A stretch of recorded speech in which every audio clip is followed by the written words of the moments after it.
The whisper, beneath the floorboards. There was a name you were never meant to speak, a bloodline scrubbed from history. And tonight, you'll leave. Let me ask you something. Have you ever felt it? That eerie tension in a room with no source, that gut-deep sense that something is watching, not from above, but from beneath. This isn't fiction. This isn't a ghost story. This is the forbidden legacy of the Harrow family, a family whose bloodline was so entangled in dark rituals, institutional power, and ancient psychological warfare that their name was erased from public record. But records can be burned, and memory can't. Memory lingers, whispers. And tonight, I'm pulling back the veil. This truth was never meant for the masses. Because what happened on that blackened estate in the outskirts of Ashland, Virginia, didn't just stain one family's name, it exposed the rot under the skin of every institution you were raised to trust.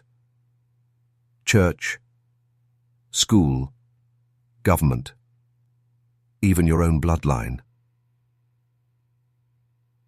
The Harrow estate was built in 1784, but what made it infamous wasn't its architecture, it was what was buried beneath it.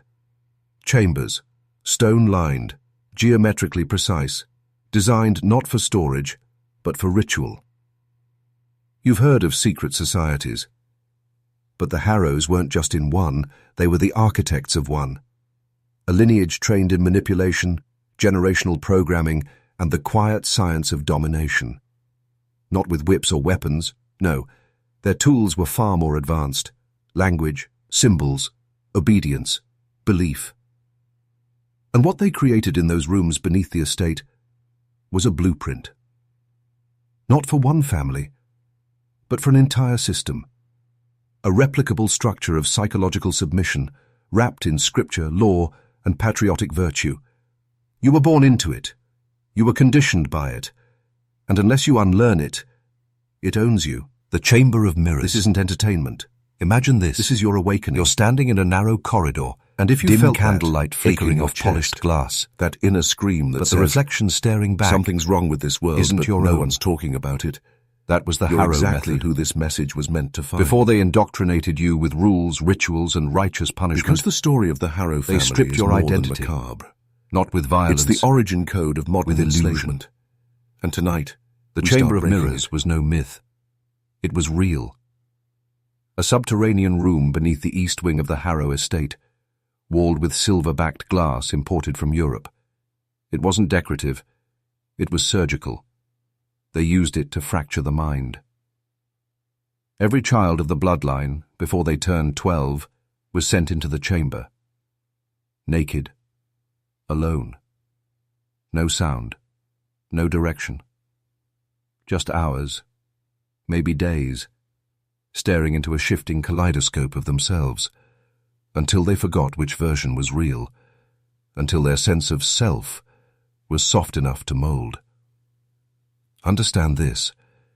Before you can control a man, you must first confuse him. Confuse his reflection, his story, his lineage. Because a man who doesn't know who he is will wear any mask you give him. The Harrows weren't unique in this method. They were just early adopters. Look around.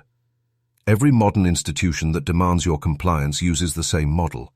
Education doesn't build you, it breaks you. It splits your instincts into categories, acceptable or disobedient. It makes you forget who you were before the mirrors. The only difference now, the chambers aren't underground anymore. They're digital.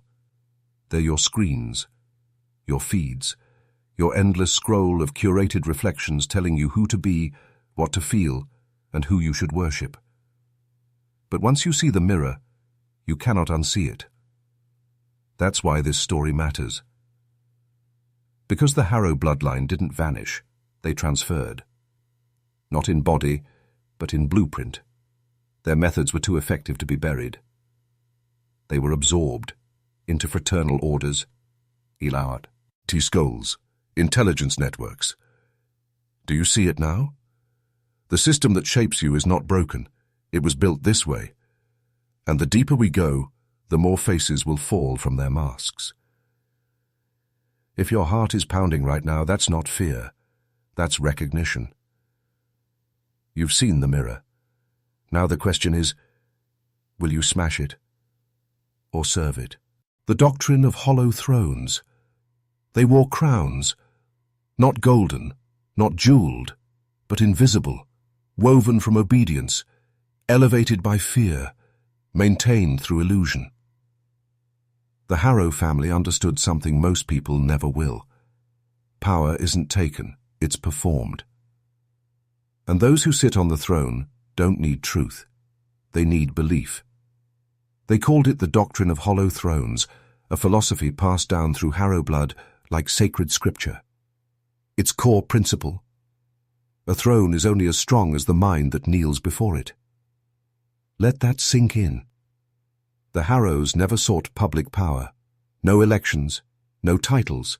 They trained leaders, groomed advisors, crafted kings, and whispered in their ears. They knew that control doesn't come from the top. It comes from the shadows behind it. And here's the dark secret. That model became the standard. Look at your presidents, your CEOs, your pastors. So many are just faces, shells, hollow thrones. The true architects, unseen, unelected, unaccountable. Institutions are castles. But the Harrow legacy wasn't interested in bricks or banners. They were interested in belief systems, in rewriting what people consider sacred. If you control what a man believes is holy, you never have to control his body. His mind will enslave itself. This is how religions became tools, how empires became machines, how truth became a product, sold to you by the very forces that shaped your silence. Still think this is just history? Ask yourself, who taught you what a leader looks like? Why do you instinctively trust a man in a suit behind a podium? Who told you that authority equals truth, instead of truth challenging authority? That's not by accident. That's design. And here's the final dagger. Most of the men running the systems you live under today don't even know they're hollow. They're puppets with no puppet master left, just momentum. An echo of an original lie. And you were raised to kneel before that throne. But you don't have to. Because once you see that the throne is empty, you stop kneeling. And when enough men do that, the illusion collapses. Blood scripts and birthright control. You think your name is yours. You think your story began when you were born. That's the first lie. The Harrows believed something ancient, something whispered only in the deepest sanctums of power.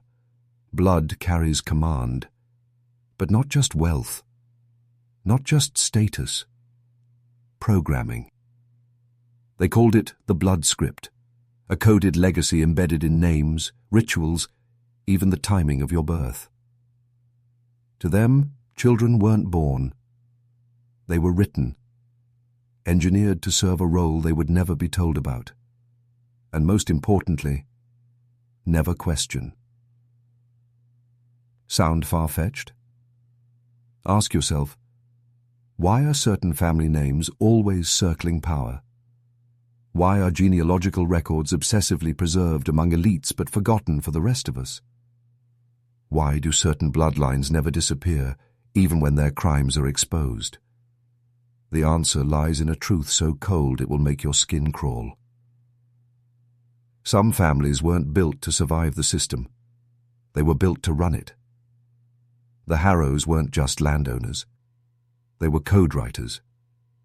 They chose who married whom, who bore children, what days they were conceived, and even what traumatic events would befall them before the age of 7, because trauma was the chisel that carved obedience into bone. This was never just about control. It was about engineering belief through pain. If you scar a child deeply enough, early enough, you don't have to train him. His trauma will teach him to obey.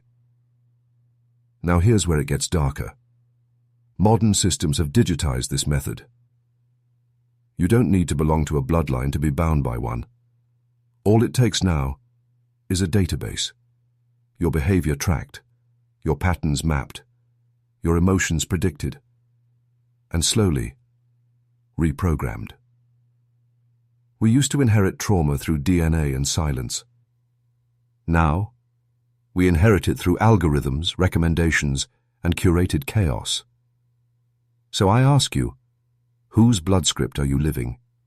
Is your drive to succeed truly yours? Is your shame, your fear of failure, even your definition of manhood, your own?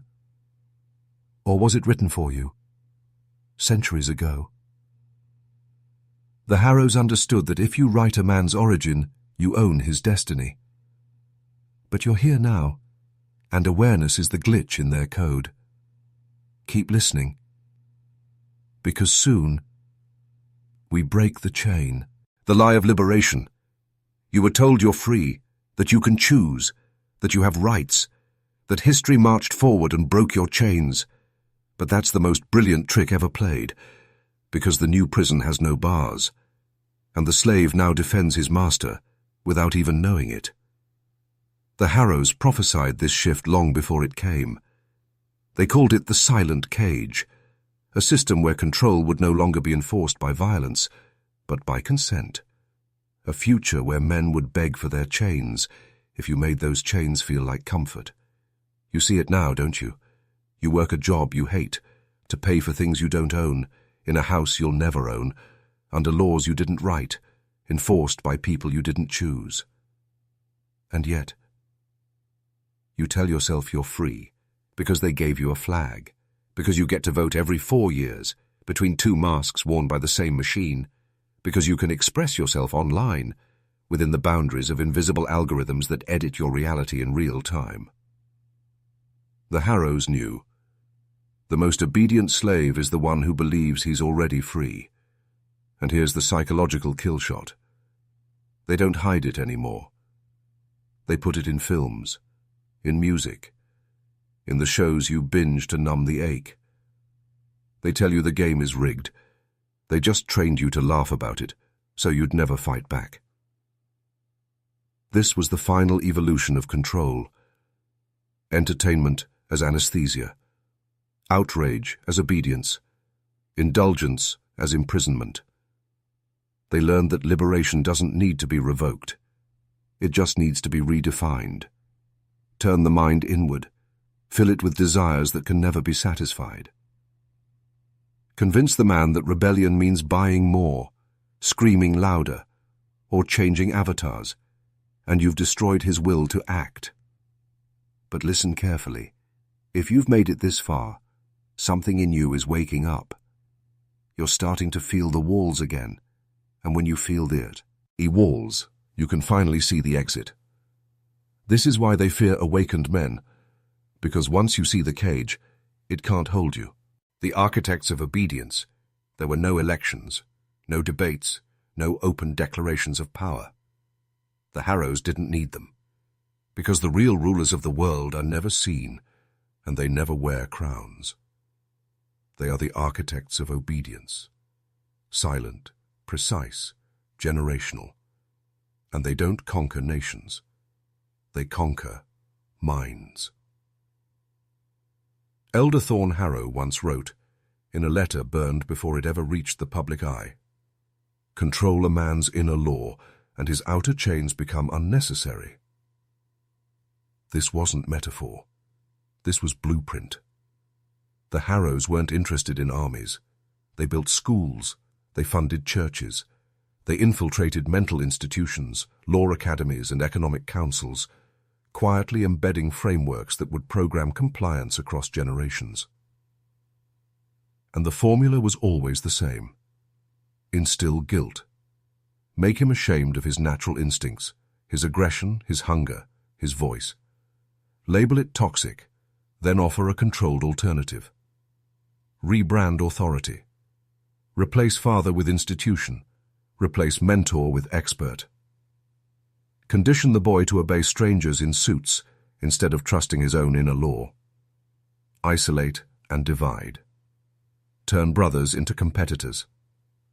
Cut men off from tribe, land, legacy, and offer only cold systems in return. It worked. It works today better than ever. Look around. Most men today obey without question, not because they're weak, but because they've been systematically softened. From birth, they are conditioned to fear disapproval more than injustice, to avoid confrontation instead of embracing it, to chase permission instead of purpose. And here's the sinister twist. Most of the freedom movements you think are rebellious, also designed by the same architects. They give you heroes to follow, scripts to recite. Because they know, if you choose from within the box, you're still in the box. But the awakened man doesn't choose a side.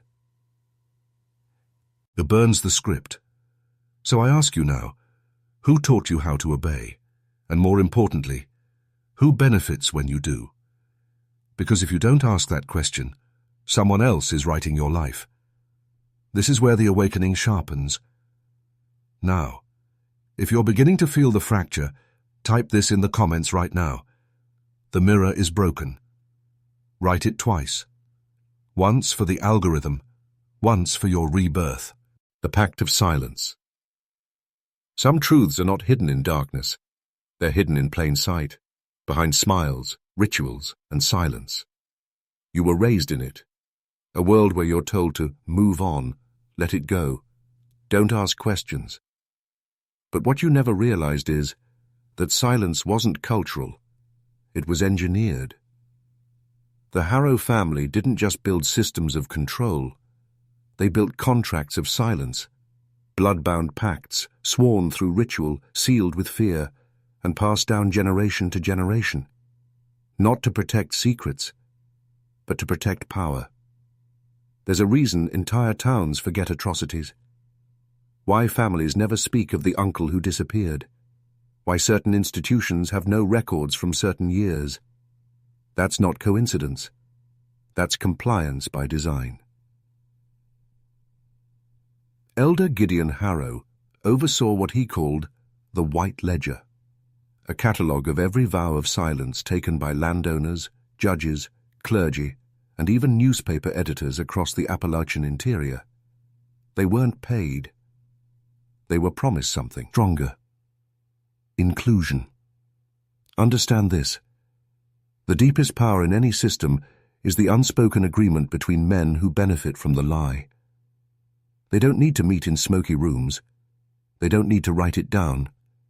They just need to share a glance, a nod, an understanding that if one speaks, all fall. That's why whistleblowers vanish, why testimonies disappear, why truth-tellers are mocked while liars are rewarded. Because when silence is the currency, truth is treason. And this is the brutal truth no one wants to admit. Your father may have known, your grandfather almost certainly did, but they stayed quiet because they believed it was safer that way. But safe is how slavery survives. If you're feeling rage, confusion, grief, good. That means the seal is breaking. You were born into a world where the rules were written by cowards pretending to be kings. But you don't have to carry their silence. This is the line in the dirt. And from this point forward, you're not just an observer, you're a witness. And witnesses are dangerous.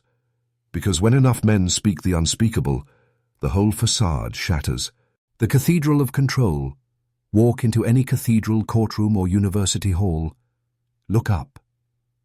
The ceilings soar, the walls echo, the lighting draws your eyes upward, not inward.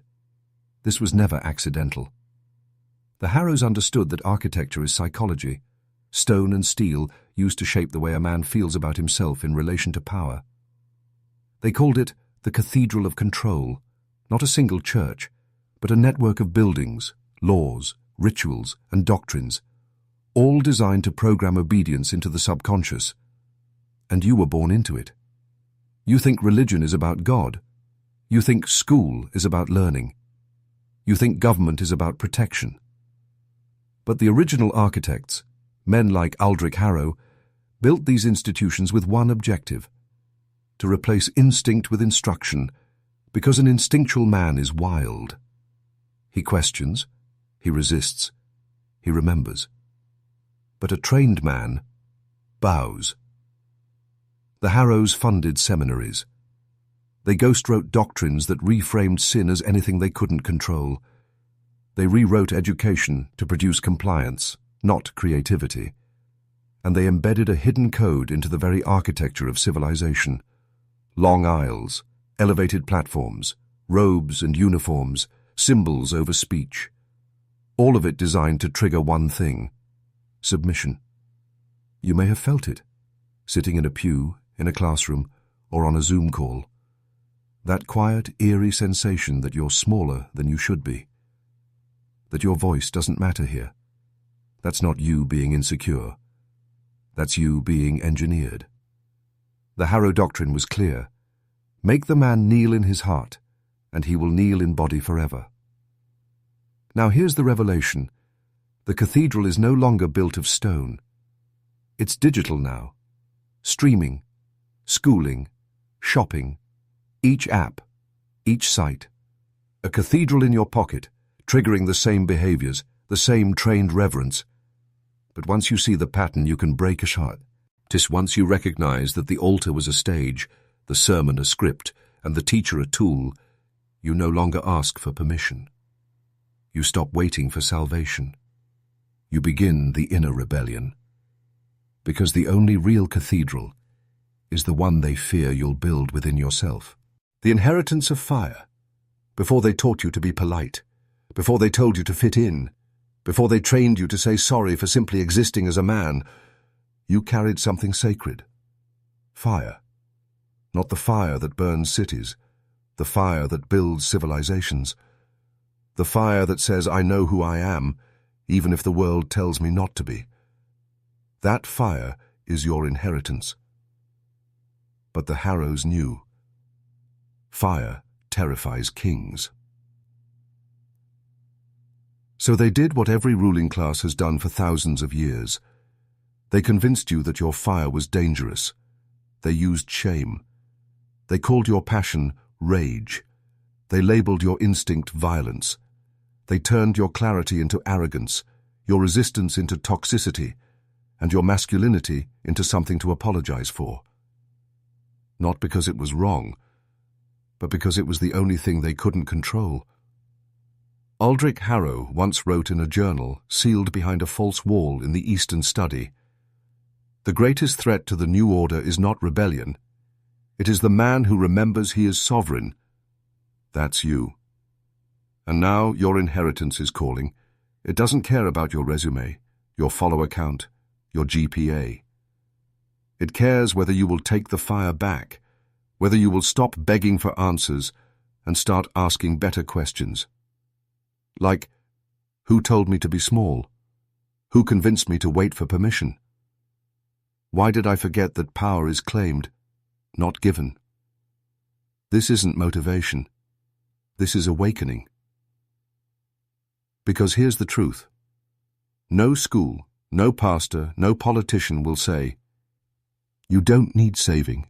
You don't need fixing. You need remembrance. The Harrow legacy was built on suppressing that fire in generation after generation of men. And yet, you're still here. The fact that you're listening means the bloodline of rebellion hasn't died. It's been waiting for you. So let this be the moment you stop pretending to be what they wanted and start becoming who you were before they tamed you. The inheritance is yours, and it begins with one decision: light the fire or stay in the dark. The algorithm of the mind. The Harrows believed the most dangerous cage was one the prisoner couldn't see. They used scripture, fear, family. But today's architects, they don't need pulpits or whips. They have code. You don't just scroll, you're scanned. Every click, every hesitation, every blink, recorded, modeled, predicted. And then, fed back to you as reality. This is the algorithm of the mind, the digital offspring of centuries of Harrow doctrine, now reborn in the glowing glass you carry in your pocket. It doesn't just sell you things. It rewrites your desires. You think you're exploring the internet, but it's exploring you, testing your response to fear, to outrage, to validation, then refining the next input, and the next, and the next, until it knows what breaks you. This is no accident. The Harrows once used confessionals and isolation to mold the faithful. Now, the system uses personalized feeds to isolate and conform you. You're not addicted to the screen. You're addicted to the version of yourself it reflects back, the one it wants you to be. Predictable, passive, productive. And here's the most sinister part. The algorithm doesn't need to convince you it's right. It just needs to keep you uncertain. Doubt breeds obedience. It wants you constantly comparing, constantly reacting, never building. Because a man in reaction mode can't create. He can't lead. He can't remember who he was before the programming. And if you've ever felt that low, quiet pain in your gut, that hollow feeling after hours of scrolling, you already know.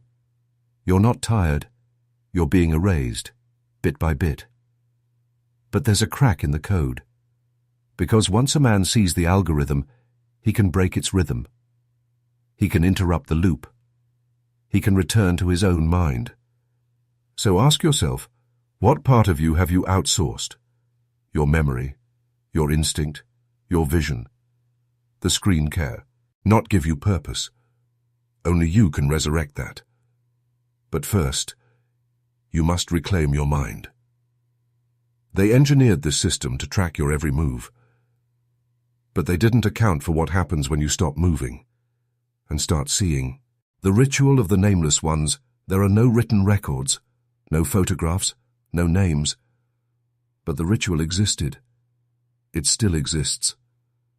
Passed hand to hand, whispered ear to ear, outside the grasp of history, beyond the reach of law.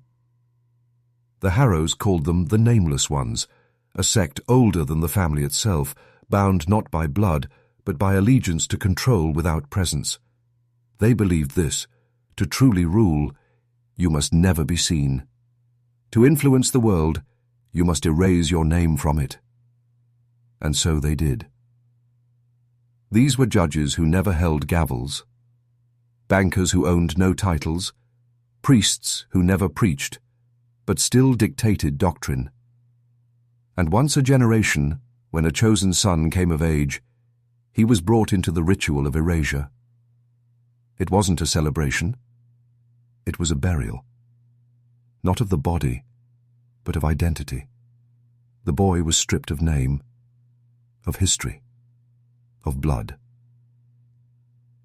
For 72 hours, he would stand in darkness. No food, no water, no sound. He was not to speak, not to pray, only to listen. To what? To the echoes of his false self dying.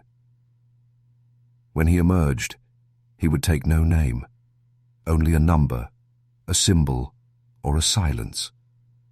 And from that moment on, he no longer existed, but operated, through others, behind institutions, inside governments.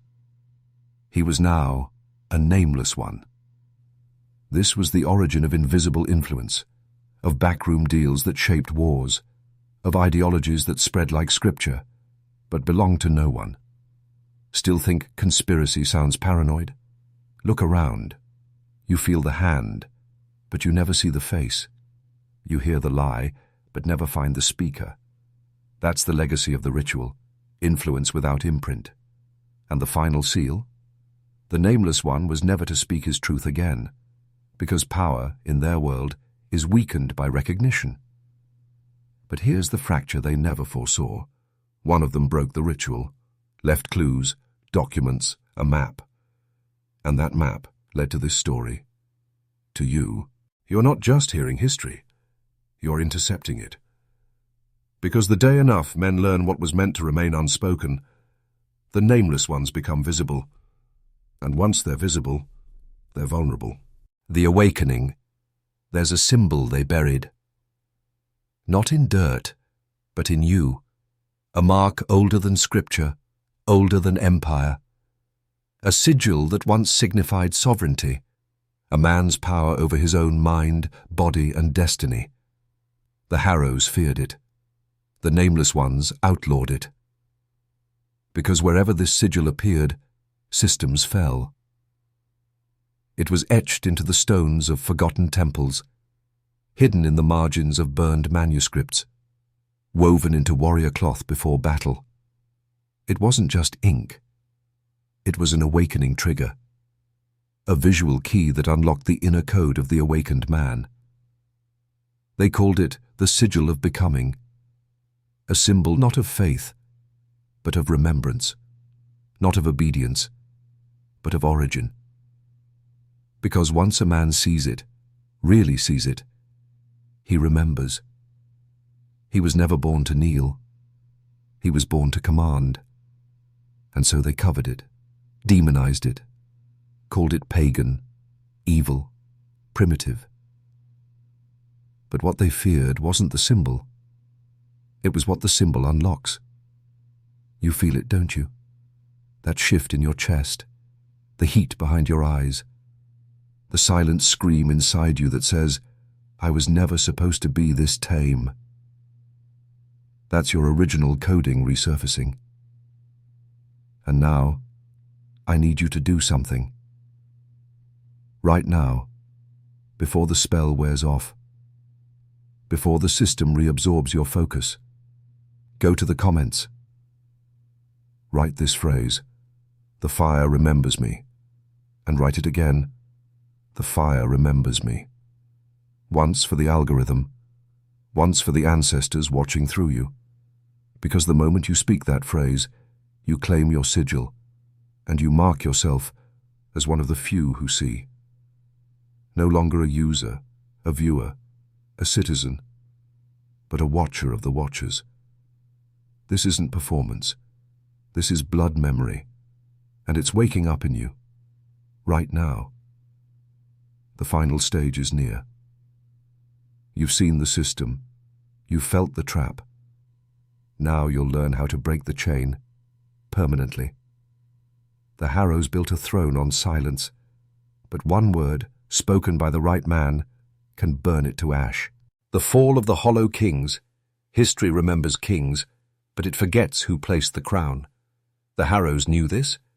They never needed to rule publicly, because they ruled the rulers. They made men, then hollowed them out. And for centuries the world was led by faces with no fire, thrones occupied by bodies with no soul, institutions run by scripts, presidents, bishops, generals, all puppets propped up by fear, flattery, and ritual. But here's what no one tells you. Hollow kings cannot hold a throne built on truth. Because once even a single man refuses to kneel, the illusion cracks. And that's where you come in. You were trained to submit. You were rewarded for silence. You were praised for playing a part you didn't write. But now you've heard the true story. Not the story they approved, not the doctrine they printed, but the one whispered in blood, buried in fire, carved in the bones of the few who remembered. And now that story lives in you. You are not the audience. You are not the victim. You are the end of the cycle. Because the moment you speak truth with a steady voice, you become what they fear most, a king with a soul, a man with his fire returned, a warrior who remembers his original design. And that cannot be governed. The fall doesn't come from riots. It doesn't come from protests. It comes when millions of men quietly refuse to bow to hollow thrones, when we stop seeking saviors and start becoming sovereign. That's why you're here. Not to be entertained, not to be informed, but to be transformed. And now, with every word burned into your awareness, you stand at the threshold. Do you go back? To distraction, numbness, performance, to the story they gave you? Or do you step through and live like you were always meant to? Unowned, unwritten, unshakable. This channel isn't just for truth seekers. It's for those ready to lead in the dark. Subscribe. Stand up. Speak what they fear. Because the thrones are cracking, and the hollow kings are beginning to fall.